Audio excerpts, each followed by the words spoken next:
Tuwing buwan ng Hulyo, ating ginugunita ang National Disaster Resilience Month na kung saan ang DILG ay Vice Chair for Disaster Preparedness.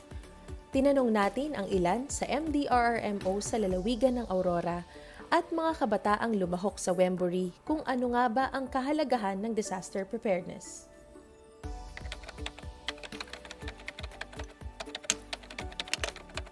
Mas marami tayong impormasyon na may tutulong upang maging prepared tayo sa mga parating na mga pagsubok or sakuna.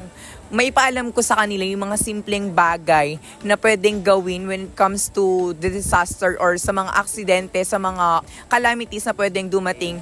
Ang kaalaman na makakatulong para maging ligtas. Kagaya po ng ginagawa namin ngayon, this Wembury, tinuturuan kaming mag-rescue or magkaroon ng kaalaman para maging ligtas.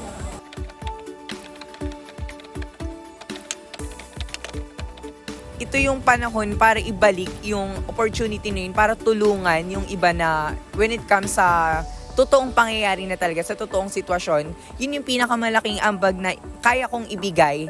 Kapag ang kabataan ang magpakita ng isang magandang gawain katulad ng pagiging handa or prepared sa isang sakuna, ay nasusunod ang community sa inyo.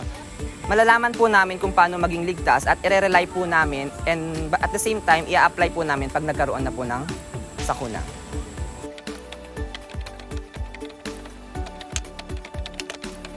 Magiging leader ako para magkaroon ng kaalaman din ng ibang kabataan na maging handa sa anumang sakuna para sa kaligtasan ng aming pamayanan.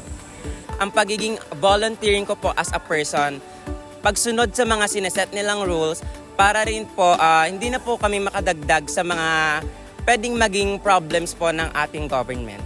When it comes to the government, I think following all the rules, all the regulation, policy, and guidelines na meron sila na pinapatupad at pinapanukala, I think yun yung pinakang madali, ngunit pinakang effective na kaya nating itulong para sa ikakaayos at ikakaganda ng ating komunidad.